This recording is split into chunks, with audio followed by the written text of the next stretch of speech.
सभी को प्यार भरी राधा स्वामी जी।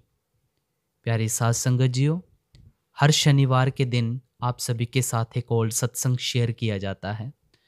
पिछला सत्संग भी हमने दादा मंगाराम जी का आप सभी के साथ शेयर किया था, तो आज का सत्संग भी हम दादा मंगाराम जी का शेयर कर रहे हैं। प्यारी साथ संगत जियो, गुरु से हम प्यार करेंगे तभी हमारी परमार्थ में उन्नति होगी। जैसे बचपन में माँ बाप चलना सिखाते हैं, आगे बढ़ना सिखाते हैं, छोटे से बड़ा करते हैं और हमें अपनी जिम्मेवारियां समझाते हैं, वैसे ही हमें परमार्थ में गुरु की ज़रूरत है। वो भी हमें चलना सिखाते हैं कि परमार्थ में कैसे कैसे उन्नति करनी है, नामदान की दात देते हैं, कैसे कैसे नाम की कमाई करनी है, आगे बढ़ना सिखाते हैं। बस गुरु से प्यार होना चाहिए। जितना आप गुरु से प्यार करेंगे उतना परमार्थ में आप उन्नति पाएंगे। तो आज का सत्संग हमें कुछ यही हिदायत दे रहा है जो दादा मंगाराम जी का है। तो आओ आज का ये प्रेम भरा सत्संग आरंभ करते हैं। प्रेमी सुनो प्रेम की बात, प्रेमी सुनो प्रेम की बात, प्रेमी सुनो प्रेम की बात, प्रेमी सुनो प्रेम की बात। यह श्री हजूर स्वामी जी महाराज साहब की वाणी है। आप फरमा रहे हैं कि मेरा आज का प्रसंग प्रेम, प्यार और इश्क है। अगर जब कभी हम सत्संग में आते हैं और संतों की वाणी सुनते हैं, ध्यान और प्यार से सुनते हैं, तो प्रत्येक पूर्ण महात्मा के वाणी से हमको प्रेम भक्ति का ही संदेश मिलता है। उनके जिंदगी को देखते हैं तो उन्होंने जो कुछ पाया वो अपने सतगुरु से पाया, और जब अपने सतगुरु के शरण में गए उस दिन से उनके जीवन का प्रत्येक दिन, हर एक घड़ी, प्रत्येक पल मालिक के भक्ति और प्रेम में निकला, और इतना अपने सतगुरु से प्रेम किया कि उनका रूप बन गए और जाते वक्त हमारे लिए प्रेमा भक्ति का संदेश छोड़ के गए। ये जो स्वामी जी महाराज फरमा रहे हैं, प्रेमी सुनो प्रेम की बात। प्रेमी से आपका अर्थ क्या है? जो परमात्मा का सच्चा खोजी है, जो परमात्मा को जिंदगी के अंदर पाना चाहता है, जो निर्मल परमार्थ का मुतलाशी है। कहते हैं मेरा उनके लिए विषय ये आज है। बात का अर्थ विषय है कि आज मैं इस शब्द के जरिए ऐसे सच्चे जिज्ञासों को खोल करके समझाऊंगा कि प्रेम किसको कहते हैं, प्रेम कहाँ है, प्रेम कैसे मिलेगा, प्रेम की कीमत क्या होती है, प्रेम देने से, प्रेम मिलने से हालत क्या होती है, रुकावटें कौन सी आती है। कहते हैं मैं कोई कमी, कोई कसर उठा करके नहीं रखूंगा, हर पहलू को अच्छी तरह खोल करके समझाऊंगा। स्वामी जी महाराज के इस शिक्षा की तायीद सारे दुनिया के महात्मा करते आए हैं।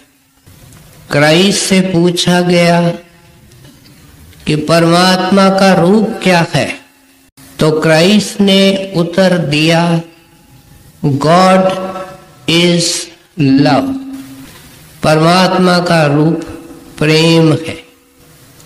जब सेवक ने पूछा कि हम उसको कैसे पा सकते हैं, तो आपने उत्तर दिया, लव इज गॉड। सिर्फ उनसे प्रेम करके ही उनको पा सकते। कबीर साहब अपने वाणी के अंदर लिखते हैं कि मुझे जरा ध्यान से सुनो।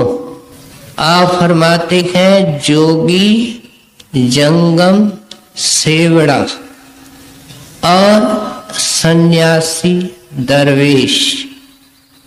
बड़ी कॉम्प्रिहेंसिव स्टेटमेंट है जिसमें दुनिया के सभी देशों के साधु महात्मा वगैरह आ जाते हैं। जोगी, जंगम, सेवड़ा और सन्यासी, दरवेश बिना प्रेम पहुंचे नहीं। दुर्लभ सतगुर देश। या परमात्मा के देश को सतगुर का देश कह दिया, क्योंकि कबीर साहब को जो कुछ मिला वो सतगुर से मिला। वो प्रेम रूप परमात्मा, प्रेम का भंडार परमात्मा, उसकी प्राप्ति सतगुर के द्वारा हुई। वहां पहुंच करके पता लगता है कि गुरु और गोविंद में कोई फर्क नहीं है। सिर्फ वहां पहुंच करके गुरु साहब ने वाणी के अंदर लिखा, गुरु गोविंद। दुनिया में उसका नाम गुरु है। गुरु गोविंद, गोविंद गुरु है। सचखंड में जाकर के देखोगे, नानक भेद न भाई, विश्वास रखो। लेकिन ऐसे महात्माओं की निशानियां बताने से पहले एक निशानी तो प्रमुख बता दी कि उनका जो देश होता है वो प्रेम भक्ति का होता है। अकबर बादशाह हमने सुना है बड़े उदार विचारों का था और धार्मिक प्रवृत्ति वाला भी था। उन्होंने हिंदुस्तान के अनेक साधु महात्मा इकट्ठे किए और दादू दयाल साहब जो राजस्थान में रहते थे और चोटी के दरवेश थे, उनको भी न्योता भेजा। दादू दयाल साहब जा नहीं रहे थे। उन्होंने किसी तरीके से अपने आदमी भेज करके उनको बुलवाया। अकबर के सवाल ये थे कि खुदा कहाँ रहता है, खुदा का रंग रूप क्या है, उसका देश कैसा है और उस देश को कैसे पहुंच सकते हैं। हर एक महात्मा की अपनी अवस्था होती है। हम वर्षों से सत्संग में आ रहे हैं। हमने कभी भी किसी संप्रदाय की, किसी साधु की, महात्मा की यहाँ आलोचना नहीं सुनी, लेकिन हमने हकीकत जरूर सुनी, असलियत जरूर सुनी। इसलिए हर एक वहां जो आया था उसने अपने अपने कमाई, अपने अपने रसाई के अनुसार जवाब दिया। लेकिन जब दादू दयाल साहब की बारी आई तो उन्होंने एक दोहे में कबीर अकबर के उत्तर दे दिए। इश्क अल्लाह की जात है, जिसको हम प्रेम कहते हैं, मुसलमान दरवेश उसको इश्क कहते हैं। इश्क अल्लाह की जात है, इश्क अल्लाह का अंग, वो बना ही प्यारे इश्क का है, प्रेम का है। वो प्रेम का अथाह सागर है, अनंत लहराता हुआ सागर और भंडार है। इश्क अल्लाह अवजूद है, उसका पूरा वजूद, उसका टोटल बीइंग वो प्रेम से बना हुआ है। इश्क अल्लाह का रंग, जो उसके पास जाता है उसको प्रेम के रंग में रंग देता है। ये था दादू दयाल साहब का उत्तर। हमने सुना होगा कि क्राइस्ट को प्रकाश सेंट जॉन से मिला था। सेंट जॉन बुजुर्ग हो से एक किसी स्कूल या कॉलेज का प्रिंसिपल उनके पास गया कि बच्चों की रैली हो रही है, आप इतने बड़े महात्मा हैं, बच्चों को दो ज्ञान की बातें कहिए। उन्होंने कहा कि मैं चलने को मजबूर हूं, मुझे क्षमा करें। जब प्रिंसिपल ने आग्रह किया तो किसी तरीके से सेंट जॉन पहुंचे। बच्चे बैठे हैं। सेंट जॉन अपने लकड़ी का स्टिक का सहारा लेकर के खड़े होते हैं और बोलते हैं, लिटिल चिल्ड्रेन, छोटे बच्चों, लव वन अनदर, एक दूसरे से प्रेम करो, और कुर्सी में बैठ जाते। प्रिंसिपल ने कहा, आप इतने विद्वान हैं, महात्मा को समझना बड़ा मुश्किल है, आप बच्चों को कुछ और शिक्षा दीजिए। तो दोबारा खड़ा होकर के कहते हैं, little children, love one another. उसी चीज को दोहराया। जब प्रिंसिपल ने कहा, महाराज कुछ और कहिए, तो प्रिंसिपल को समझाने के लिए एक लाइन जोड़ी, और वो थी, लव, प्रेम करो, and all other things will be added unto you, और बाकी सब गुण अपने आप आपके अंदर आ जाएंगे। जिनके अंदर प्रेम आता है उनके अंदर निम्रता होती है। निम्रता के बजाय प्रेम खोखला है, पोला है, झूठा है, छिलका है। जिसके अंदर प्रेमी के निम्रता नहीं है, प्रेम के जरिए ही विश्वास आता है, प्रतीत आती है, प्रेम के जरिए धीरज आता है। प्रेम सारे गुणों का भंडार है। जब कह दिया कि परमात्मा का रूप ही प्रेम है, तो सारे गुणों का भंडार ही प्रेम है। ये सेंट जॉन ने फरमाया। जब उन्होंने उनको नहीं पकड़ा कि ये सिर्फ प्रेम का जिक्र कर रहे हैं और किसी बात का जिक्र नहीं कर रहे, उन्होंने कहा, जो प्रेम करेगा उसके अंदर सब नेकियां आएंगी, भक्ति तो ऑटोमेटिकली आएगी। जब हम गुरु साहिबान की वाणी पढ़ते हैं तो दसम पातशाह लिखते हैं, साच कहूं, संतों की बात सच्ची होती है क्योंकि अंदर की देखी है।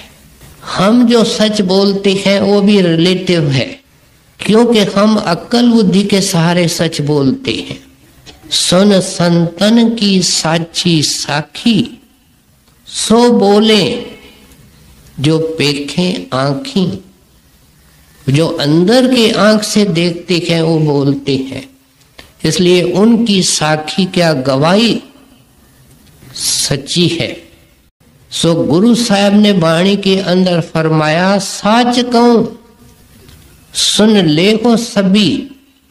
देखो हम कितने इंसान तंग दिल है। हम कहते हैं ये हमारे गुरु है, लेकिन गुरु साहब खुद का मानते हैं। गुरु साहब तो फरमा रहे हैं, सुन ले हो सभी, सभी जातियों के लोग, सभी देशों के लोग, छोटे बड़े, औरत आदमी, ये महात्मा सारी दुनिया के सांझे होते हैं। हम तंग दिल इंसान इनको कौम जाति के अंदर बंद करते हैं। जिन प्रेम कियो तिनि ही प्रभ पायो, डंके की चोट कहते हैं। और कोई साधन नहीं है, सिर्फ परमात्मा प्रेम करने से मिलता है। फिर आपने हमको समझाने के लिए और भी कुछ कहा और फरमाया, सबसे ऊंची प्रेम सगाई। गुरु साहब कहते हैं मुझे देख करके अफसोस होता है कि लोग परमात्मा से रिश्ता जोड़ते हैं, क्या प्रेम करना चाहते हैं, स्नेह करना चाहते हैं, लेकिन सगाई क्या रिश्ता कौन सा जोड़ते हैं? पुण्य दान का, जब तप का, कर्म धर्म का। कहते हैं ये अपने लेवल पे मुबारक है, देखो निंदा नहीं है, शुभ कर्म है, लेकिन सबसे ऊंची प्रेम सगाई। प्रेम की पहुंच और उड़ान बड़ी ऊंची है, वो निज घर को ले जाता है। इसलिए दुनिया की सारे महात्माओं की वाणी और जिंदगी इस बात की तायीद करती है कि वो प्रेम का अनंत भंडार सिर्फ परमेश्वर है। वो परमेश्वर सारी दुनिया के अंदर, कण कण के अंदर व्यापक है। जो हमको खूबसूरती नजर आती है, जो हमको खुशी महसूस होती है, जो फूलों से महक निकलती है, जो सूरज चांद से रोशनी निकलती है, जो इंसान जिंदा रहता है, जब उसको दुनिया हरी भरी लगती है, ये सब क्या है? ये प्रेम का प्रकाश है, ये प्रेम की किरणें हैं। आप देखो सूरज आकाश में है, लेकिन उसकी किरणें सारी दुनिया को रोशन करती है। लेकिन कोई ये तो नहीं कहेगा कि सूरज धरती पर है, सूर्य तो आकाश में है। इस तरीके से परमात्मा प्रेम रूप अपने धाम में है और उसकी किरणें सारे ब्रह्मांड के अंदर व्यापक है। वो किरण कहाँ है? वो आत्मा है। आत्मा इंसान के अंदर भी है और हर प्राणी के अंदर भी है। हर एक की अपनी आत्मा की एवोल्यूशन की स्टेज है। इंसान के अंदर आत्मा ऐसी युक्ति से रखी गई है कि वो परमेश्वर को मिल सकती है। इसलिए आप समझाते हैं कि परमात्मा तिनके पत्ते पत्ते के अंदर उसके प्रेम का अणु है, प्रेम की किरण है। लेकिन नजर कब आएगी और नजर क्यों नहीं आती है? जब ये अंदर जाकर के उस परमात्मा का दर्शन करेगा। हमने एक स्वामी जी महाराज की बात, क्या शिक्षा सुनी कि प्रेम संसार में नहीं है। संतों ने दुनिया के अंदर जिसको लोग प्रेम कहते हैं, वास्तव में प्रेम एक ऐसा शब्द है जिसके बेअंत अर्थ लगाए जाते हैं। लेकिन संतों ने सहूलियत के ख्याल से दो किस्म का प्रेम बताया, एक अर्शी, दूसरा फर्शी। एक स्थूल, एक डिवाइन, एक जिस्मानी, दूसरा रूहानी। रूहानी प्रेम के बारे में अब तक सुनते रहे और बाकी जिसको हम प्रेम कहते हैं वह जिस्मानी है, वह स्थूल है, वह फर्शी है। हम कहते हैं कि हम इस आदमी से, इस औरत से, इस बच्चे से, इस बहन से प्यार करते हैं। लेकिन प्यार किससे करते हैं और कौन करता है? पहले शरीर आता है, तन आता है, तन के अंदर मन है। इस प्रेम के अंदर सिर्फ ये दो चीजें इन्वॉल्व है, तन और मन। आज जिससे हम प्रेम करते हैं, देखो स्त्री पति के बगैर रह नहीं सकती और वो कहती है कि मेरे ये प्राण आधार है। अब उस पति को अचानक लकवा हो जाता है, पैरालिसिस हो जाती है। नतीजा क्या होता है कि खड़ा नहीं हो सकता, खा नहीं सकता, पी नहीं सकता, जरूरी हाजत के लिए बिस्तर चाहिए। उस पत्नी का प्यार फीका पड़ता है, बच्चों का प्यार फीका पड़ता है। उन लोगों से ये सुनने को मिलता है कि हम तो सेवा करके थक गए हैं, जिसके लिए ये कहा जाता था कि हमारे प्रेम और आशा का मरकज है, इसको संत प्रेम नहीं करते, ये चमड़ी का प्रेम है। अंग्रेजी के अंदर कहते हैं लव इज स्किन डीप, प्रेम का चमड़ी से वास्ता नहीं है, प्रेम हमारे अंदर है। शम्स तबरेज के लिए हुक्म हुआ था, बादशाह गुमराह हो गया कि इसकी चमड़ी उतारी जाए, लेकिन वो कमाई वाले रसाई वाले पूरन दरवेश थे, उसने अपने इच्छा से चमड़ी उतार दी, जैसे सांप उतार देता है। लेकिन ऐसे बड़े दरवेश के पास भी कोई बैठना पसंद नहीं करता है। यह है इंसान, और यह है इंसान का प्रेम जो चमड़ी तक सीमित है, चमड़ी तक महदूद है। कहते हैं ये आकार का प्रेम है, ये स्वार्थ का प्रेम है। वास्तव में देखा जाए तो ये प्रेम है ही नहीं। हम कहते क्या है, हमारा पति, हमारी पत्नी, हमारा बेटा, हमारा शरीर, हमारी जायदाद, जहां हमारा लगा हुआ है उसको संतों ने नाम मोह रखा है, उसमें दावा है। ये दावा दूर करने का मार्ग है, सब कुछ उसका है। पहले कहां था, कहां से आया? जब इसको ये पता नहीं, ये कहता है सब कुछ मेरा। इसलिए कहते हैं ये मोह मिथ्या का एक विशाल खेल है। ऐ इंसान जिसमें तुम जुगों से फंसे हुए हो। स्वामी जी महाराज कहते हैं मैं न्योता देता हूं, चलो उस प्रीतम के देश, प्रेम नगर में रैन हमारी।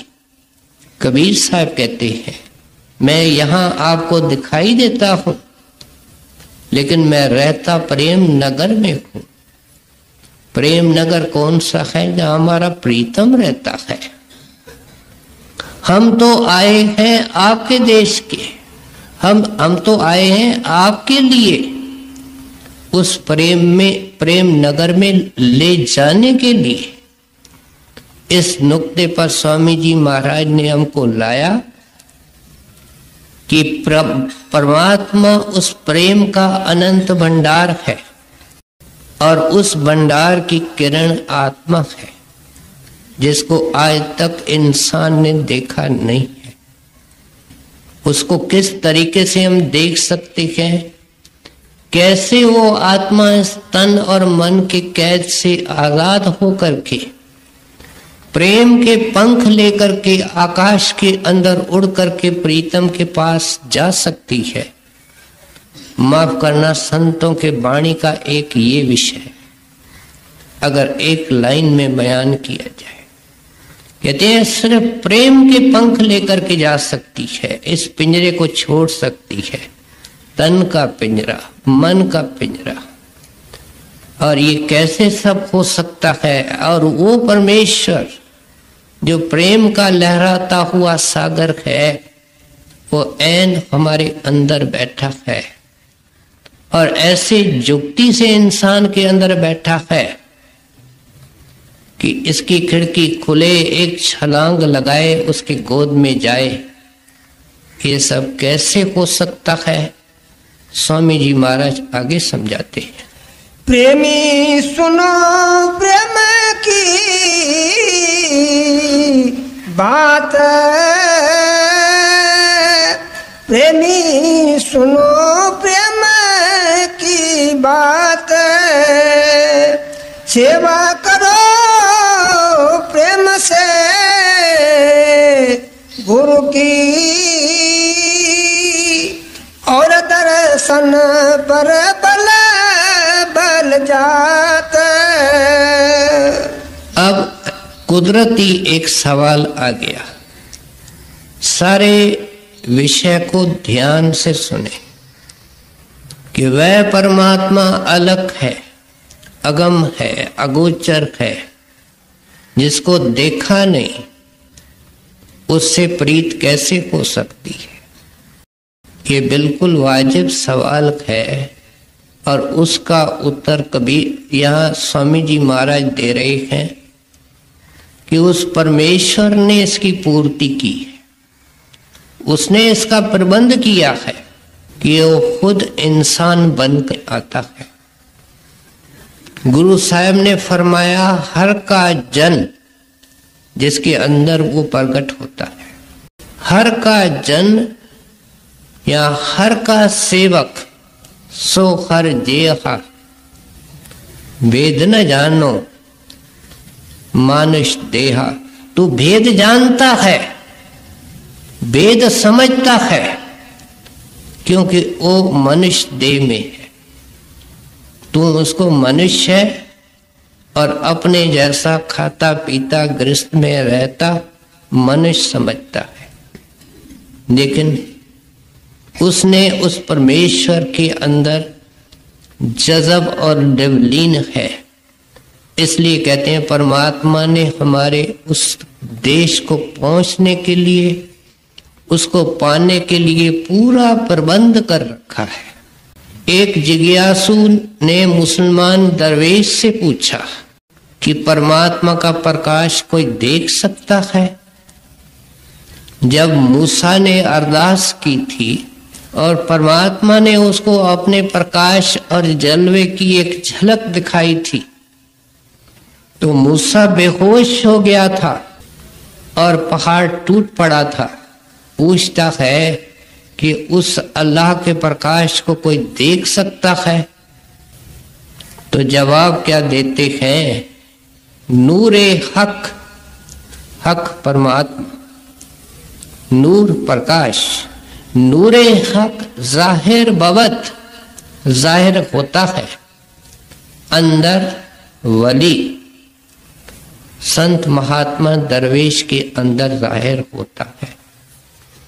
क्राइस्ट का एक सेवक था, जैसे हम हैं बराए नाम के सेवक। वो एक दिन अरदास करता है सियाना बन करके, Lord show us the father, Deendayal हमको उस परमात्मा के दर्शन कराइए। तो क्राइस्ट उत्तर देते हैं, he that seeth me seeth him that sent me. जिसने मुझे देखा उसने उसको देखा जिसने मुझे भेजा है।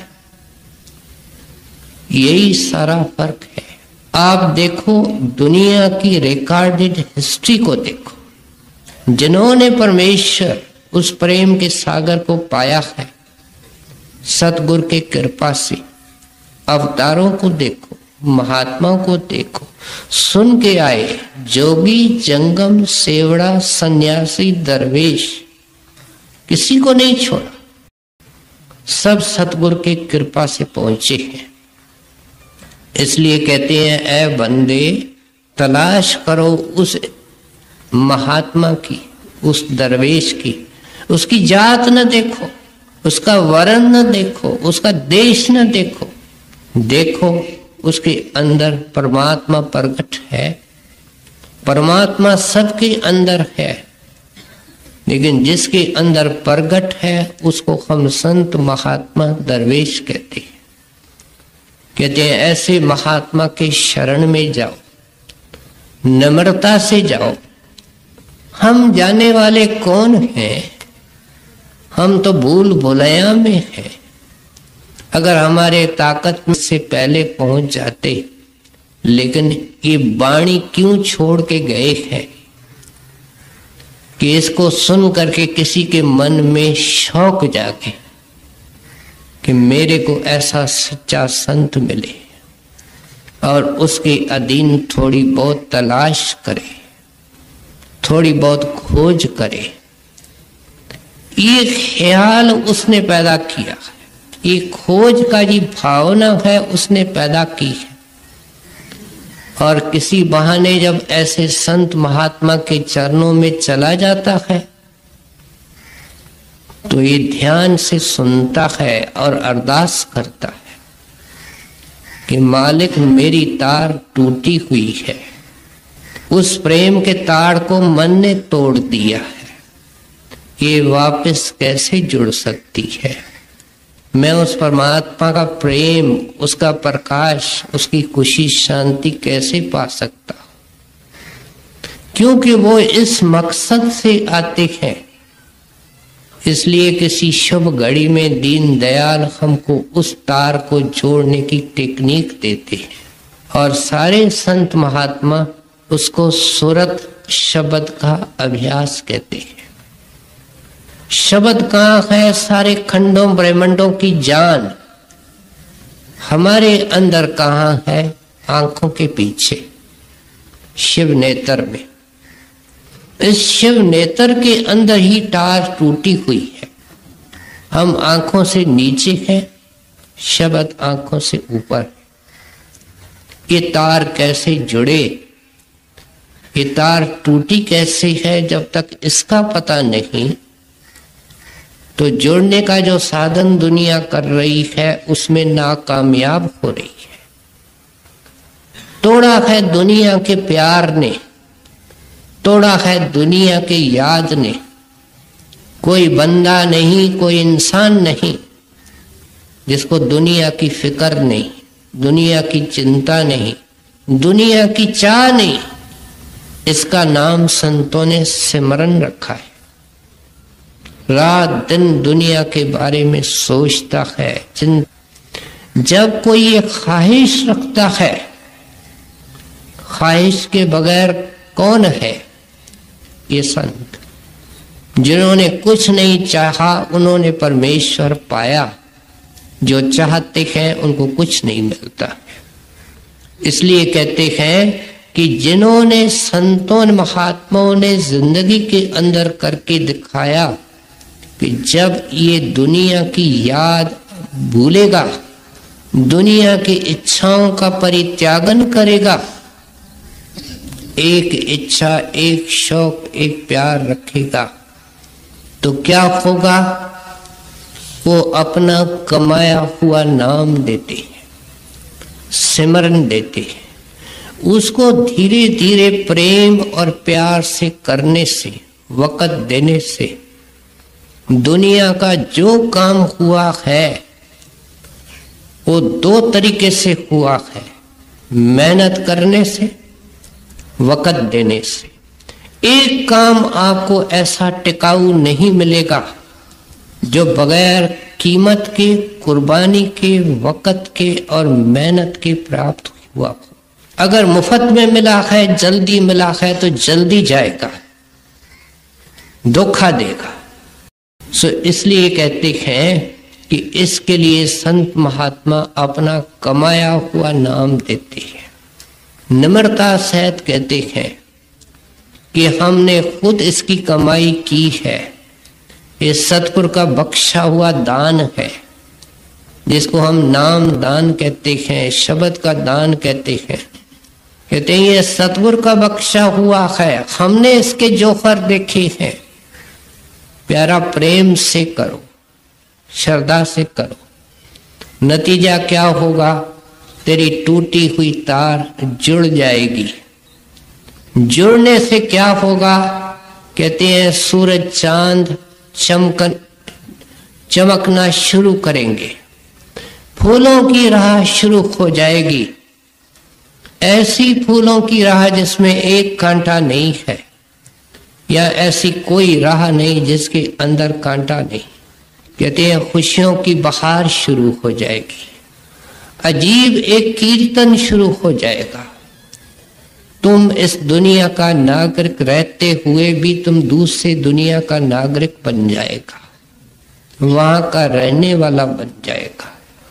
और ये दुनिया की खुशियां फीकी पड़ती हैं। हम अपने चेहरे को देखें, 10 साल जो पहले था वो आज है। हम अपने मकान को देखें कि जो 10 साल पहले था वो आज है। लेकिन अंदर की खुशी सवाई होती है, बढ़ती है जैसे इसका कदम आगे जाता है। शब्द को पकड़ती है क्या सूरत। एक रेती और चीनी को मिला दो, किसी जानवर को बुलाओ, किसी कारीगर को बुलाओ, वो रेती और चीनी अलग करने वाली चींटी है और बड़े धीरे धीरे एक एक दाने चीनी को अलग करती है। इस तरीके से इस शरीर को खाली करना, क्या जो तार आंखों के बीच में टूटी हुई है वहां तक अपने शरीर के चैतन्यता के धाराओं को सिमरन के द्वारा समेट करके एकाग्र करना और उस शब्द से जोड़ना, ये चींटी का काम है। चींटी अपने परिश्रम के लिए सारे संसार में प्रसिद्ध है। मेहनत से, लगातार कोशिश से ये काम होता है, प्रेम से होता है। इसको महात्मा सूरत शब्द की सेवा कहते हैं। जब आप फरमाते हैं कि वो अलग अगम अगोचर परमात्मा जो प्रेम का सागर वो है, सागर है, वो कैसे मिलेगा, तो कहते हैं सेवा करो प्रेम से गुरु की। ये कोई निजी सेवा नहीं है, पैसे की सेवा नहीं है, जाती सेवा नहीं है, क्योंकि संतों के सेवक हजारों में होते हैं। आज दया करके हजारों को पार कर चुके हैं। कहते हैं फिर ये पर्सनल सेवा, निजी सेवा कौन करेगा। और सेवा सबके लिए बताई गई है, इसलिए ये सूरत शब्द की सेवा है। हम वर्षों से करते आए हैं और निष्फल रहते हैं, नाकामयाब रहते हैं, दुखी और व्याकुल होते हैं, क्योंकि यह अति सूक्ष्म सेवा है। मन ने कभी की नहीं। मन दुनिया का ग्राहक है, उस मालिक का ग्राहक बनना बड़ा मुश्किल है। और वो मालिक जो अदृष्ट है, जिसे हमने कभी एक बार भी प्रीत नहीं की, दुनिया जिससे हमने जुगों से प्रीत की, कैसे तराजू का पलड़ा झुके परमार्थ का, जब दुनिया का पलड़ा इतना भारी है। सो इसलिए आप फरमाते हैं कि इस सेवा जो अति सूक्ष्म और बारीक है, जिसको संत महात्मा सिमरन, ध्यान और भजन कहते हैं, सूरत शब्द की सेवा कहते हैं, उन्हें और सेवाएं रखी हैं। तन की सेवा, धन की सेवा, मन की सेवा।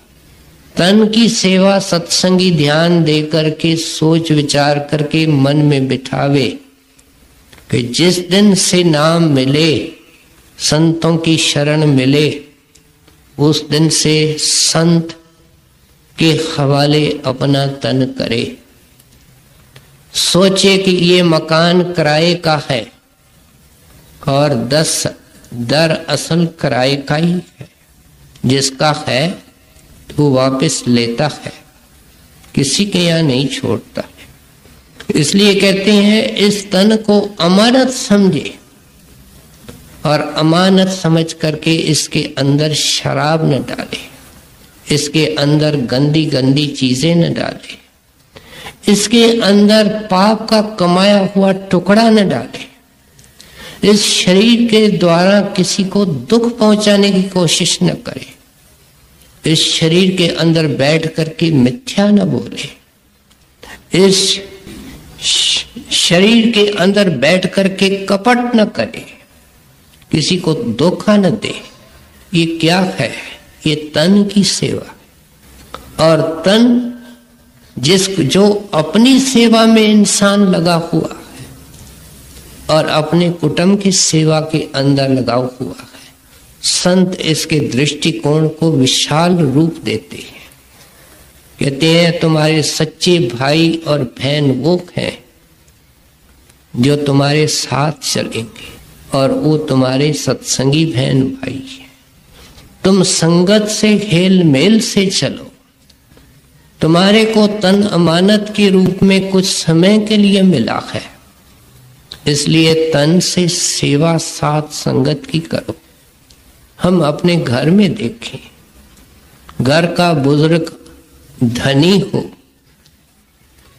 गनी हो, बेपरवाह हो, लेकिन एक चीज चाहता है कि मेरी संतान लायक बने और आपस में हेल मेल से रहे। बड़ा बेटा है, कम कमाता है, लेकिन छोटे उसको पूरी इज्जत देते हैं, सब बात में उनसे सलाह करते हैं। एक बीमार हो जाता है, दूसरा कहता है तुम आराम करो, मैं कारोबार को देखूंगा।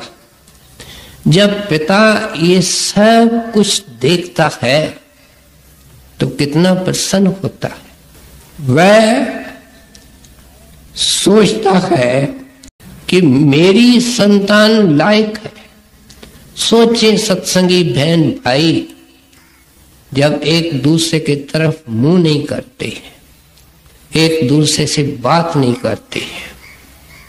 हजूर महाराज अपने अदा से फरमाया करते थे, ये तो सत्संगी बहन भाई हैं जो सच्चे मित्र हैं, जो तेरे संग चलने वाले हैं।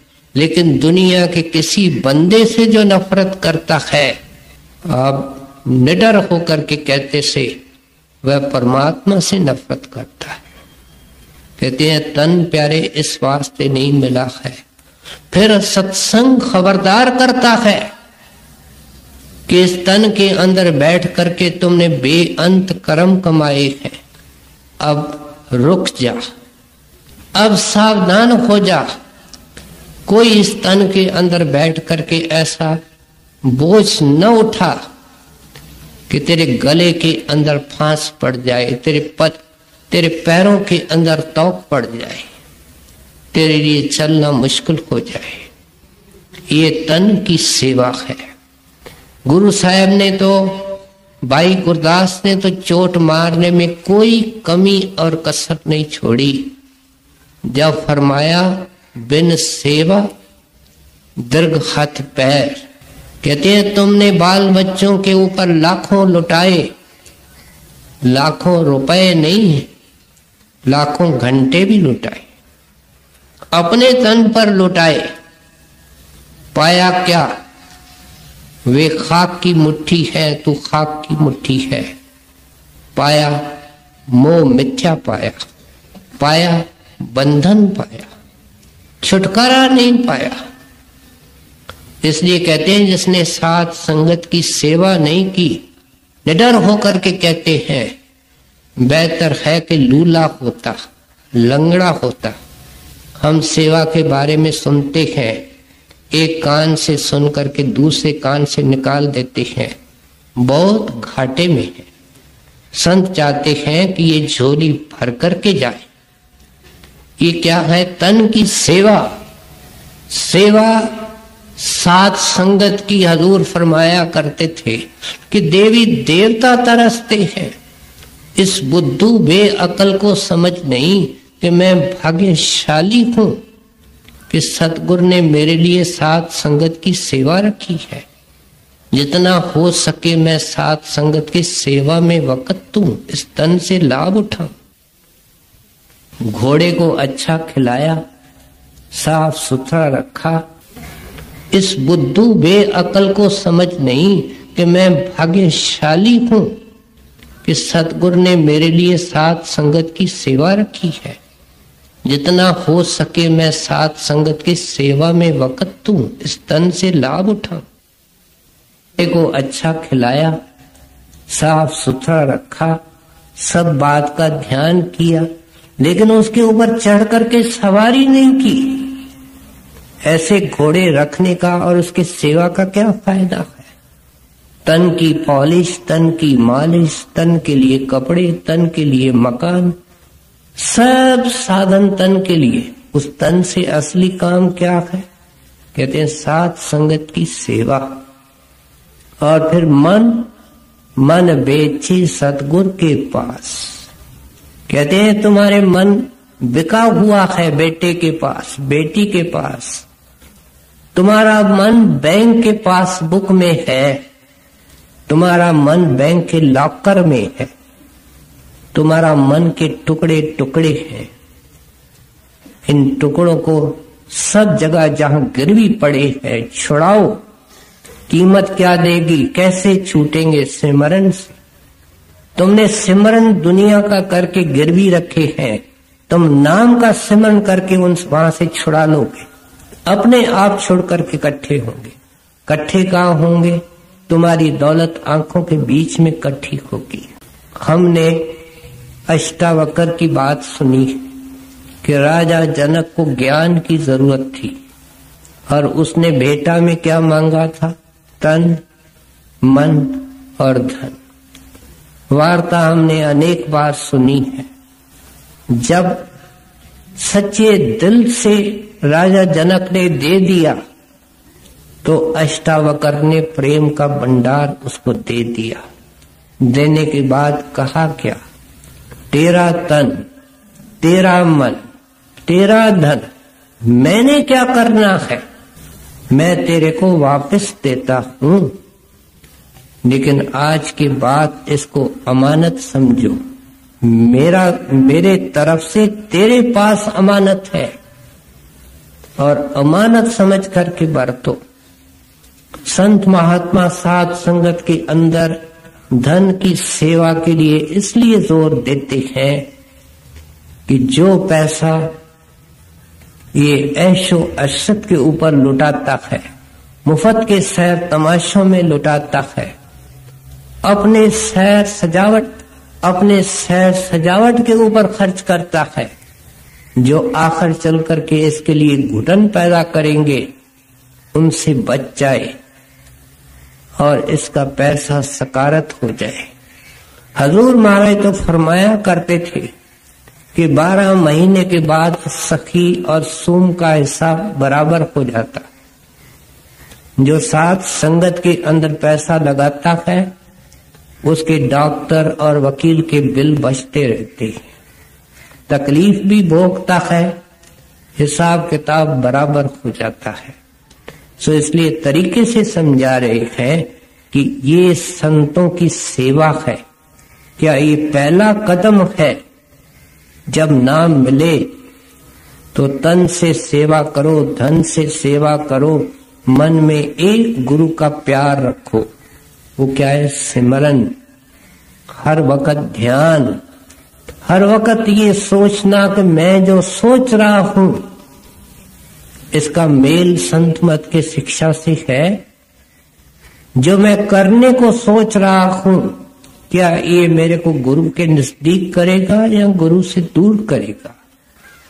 कदम कदम में, श्वास श्वास में ये मन महाशत्रु जो गुरु से दूर करने वाला, उसकी चौकीदारी करनी है। सो इसलिए कहते हैं ये मन में, मन के तहखानों में, दिल के अंदर जो रिसेस है उसके अंदर जो रिसेस है उसके अंदर सिमरन ध्यान के द्वारा ये प्यार चला जाता है। अंधकार छाया हुआ है तहखाने के अंदर, वहां रोशनी जगमगाना शुरू करेगी जब ये अपना तन और मन जो गिरवी पड़ा है औरों के पास, वहां से छुड़ा करके सिमरन के जरिए आंखों के बीच में इकट्ठा करेगा। ये क्या है? सुरत शब्द की सेवा। कर्म होवे सतगुर मिलाए, सेवा सुरत शब्द चितलाए। ये असली सेवा है। बाकी सेवाएं निम्रता से करने से, गुरु के निमित्त करने से इस सेवा में फलदायक होगा। भजन करने से रस आएगा। हमारा ऐतराज है कि हम भजन करने की कोशिश करते हैं, रस नहीं आता। कैसे आएगा, धीरे धीरे करके हमको समझाने की कोशिश करते हैं। सेवा करो प्रेम से गुरु की, और दर्शन पर बल जात। बचन प्यारे गुरु के ऐसे, जस माता सुत तो तेरी बात। कहते हैं ऐसे सतगुरु दीन दयाल का सत्संग कैसे सुनना है। कहते हैं बड़े भागों से जब तुमको मौका मिले दर्शन का, या दर्शन होता है या दर्शन की प्यास होती है।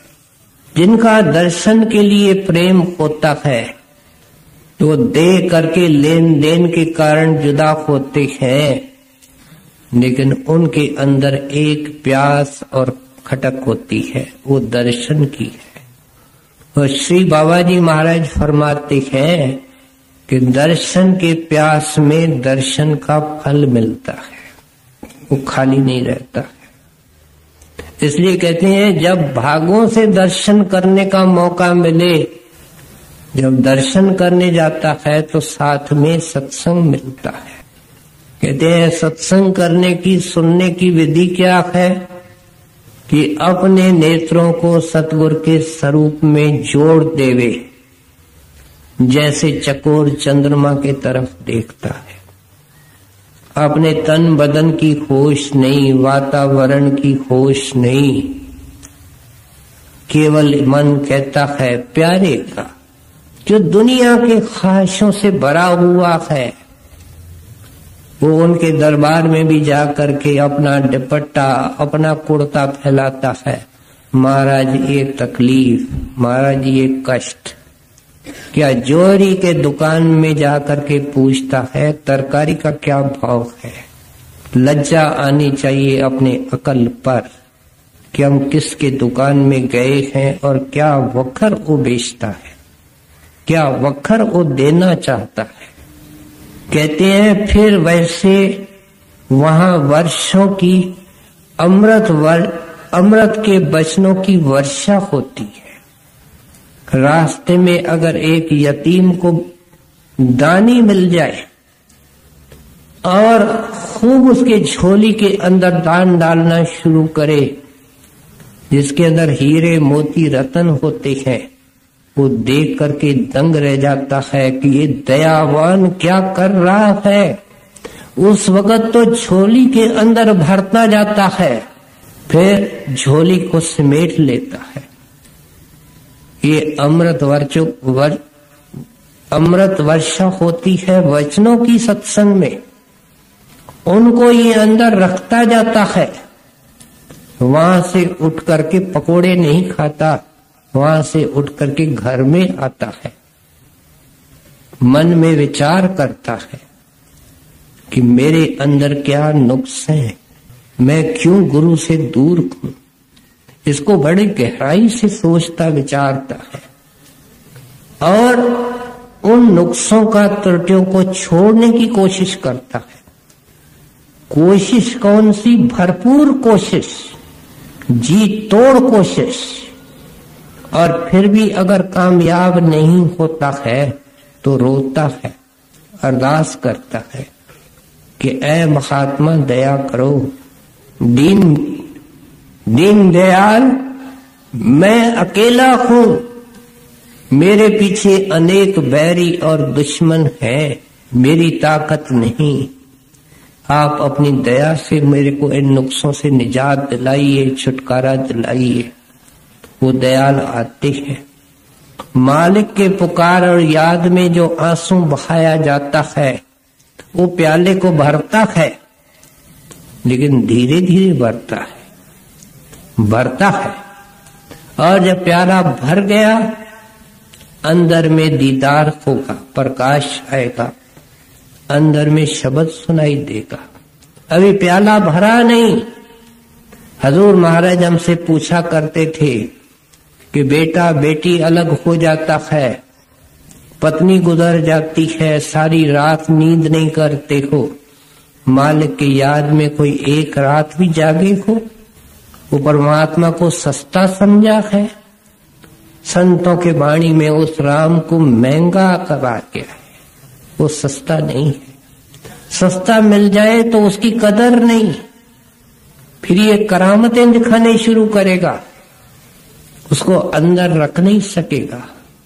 तो इसलिए कहते हैं सत्संग में सुनने की ये विधि है, उसका एक एक वचन मीठा लगना चाहिए, जैसे जख्म के ऊपर मलम लगाया जाता है। लगाना, जो लगाता है उसको कहता है मलम लगने से शांति आती है। डॉक्टर साहब और लगा दो, इसके ऊपर और लगा दो, ये तपता हुआ हृदय उसके ऊपर वो शांति का काम करता है। सो कहते हैं इसको पता उस वक्त चलता है जब सतगुरु उठ करके चले जाते हैं। और हालत इसकी क्या होती है, जैसे चकोर की होती है और चंद्रमा गायब हो जाता है, दिन भर झुरता है।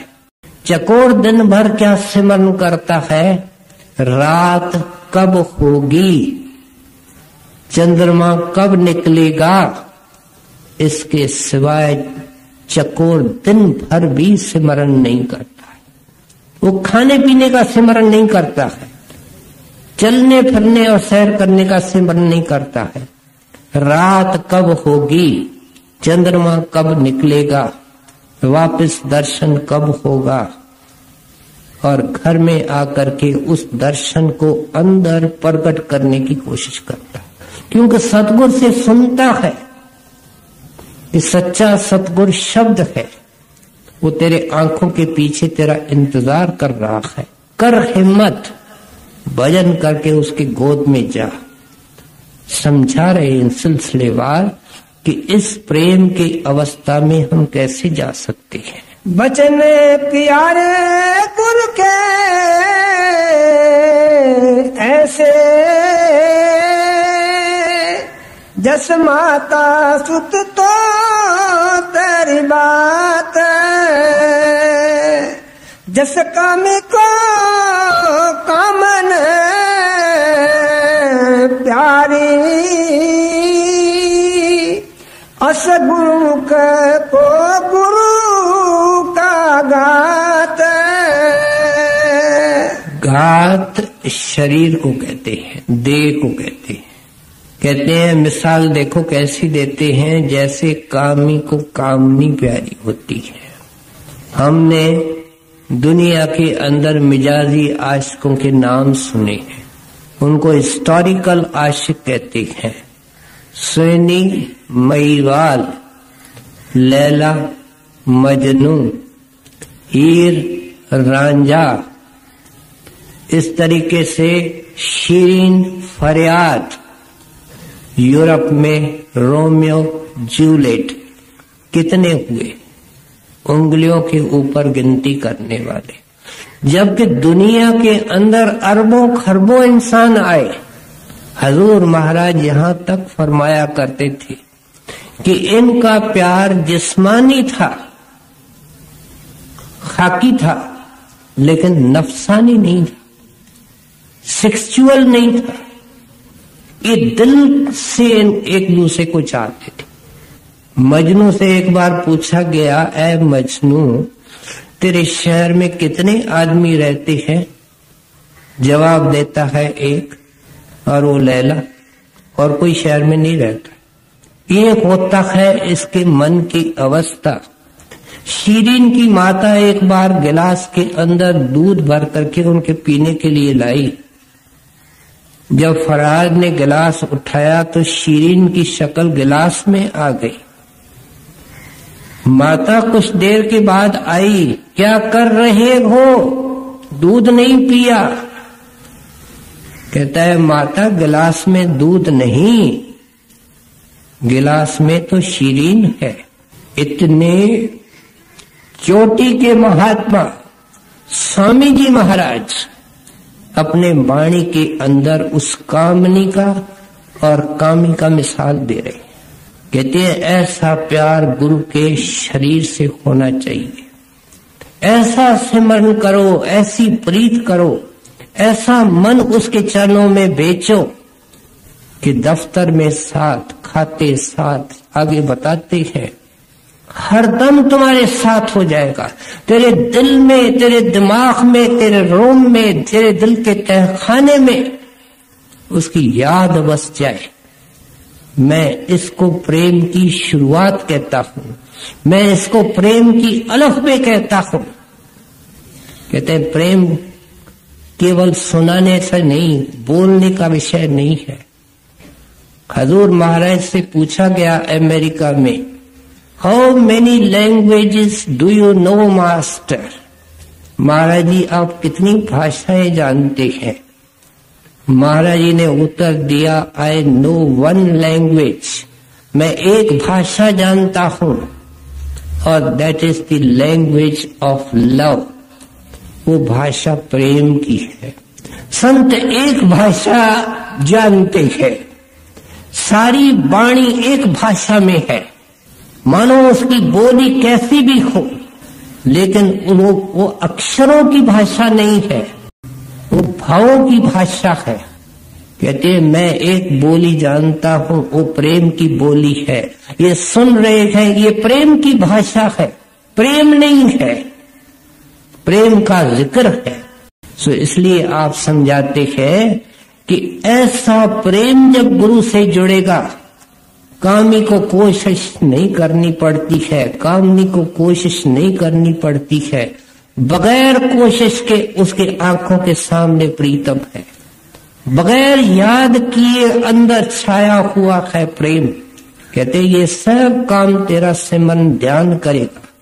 भजन को वक़्त दे प्यारे, नाम के कमाई को वक़्त दे। 2-3 घंटे तो हिसाब में है, लेकिन प्रेम में हिसाब नहीं, घड़ी खड़ी हो जाती है। जब ये देने लगता है, इसको रस आने लगता है। मजनू को अगर कोई कहता कि सारी दुनिया की बादशाही ले ले, लैला का प्यार छोड़ देवे, क्या जवाब मिलता है हम समझ सकते हैं। इस प्रेमी की ये अवस्था हो जाती है। आगे जैसे कामी को कामिन प्यारी, अस गुरुमुख को गुरु का गात, खाते पीते चलते फिरते सोवत जागत बिसरन जात। कहते हैं हरदम तेरे मन के चक्कर के ऊपर दुनिया की याद चढ़ी हुई है, दुनिया का सिमरन। इसको डिसलॉज करो, ये सिलसिला तोड़ो और इसके जगह पर क्या करो, चलते फिरते खाते पीते सोवत जागत, कुछ बचा? सब कुछ आ गया। क्या करो, बिसरन जात, उसके नाम को मत भूलो, उसके स्वरूप को मत भूलो। देखो हम कितने अलबेले और बेपरवाह हैं।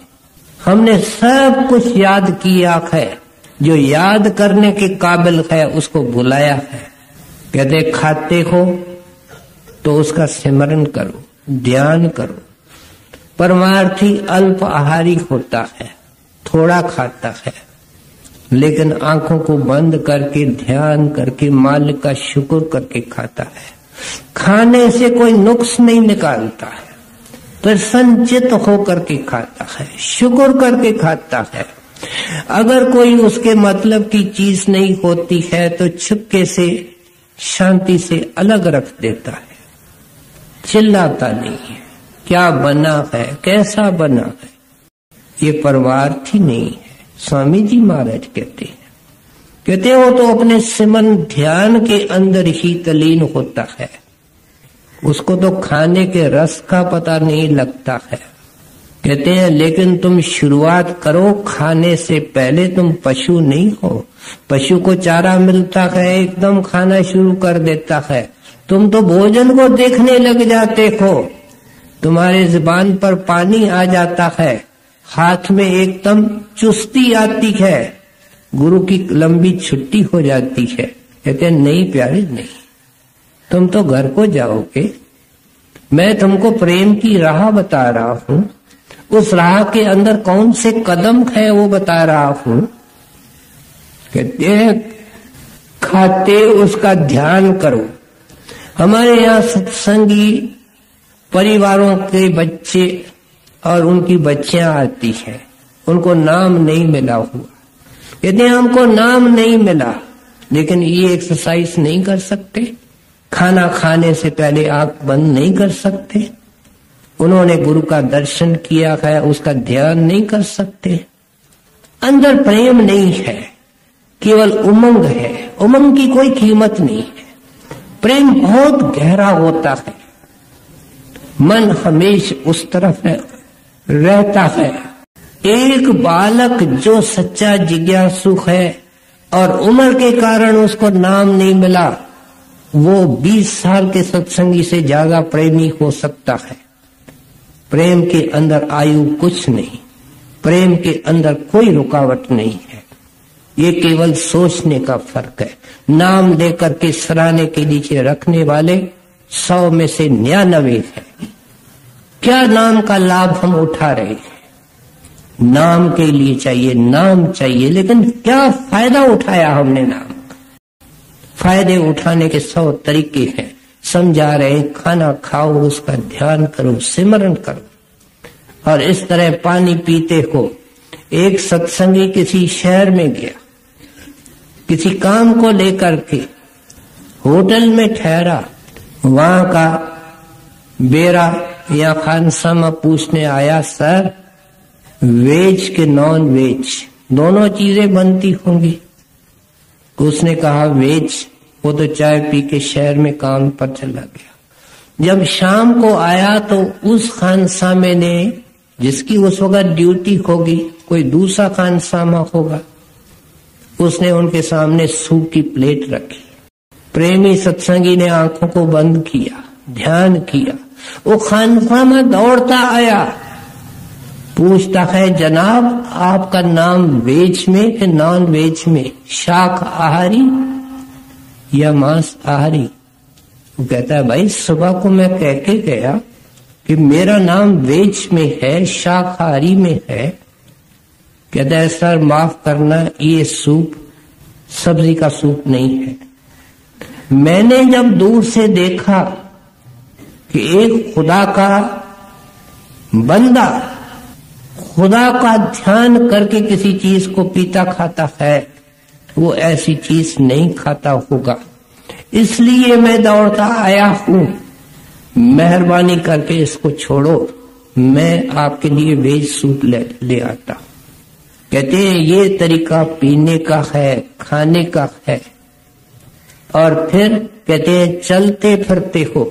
सत्संगी की दुर्गति क्या है कि मेरे साथ सैर करने को चलो, मुझे अकेलाई होती है।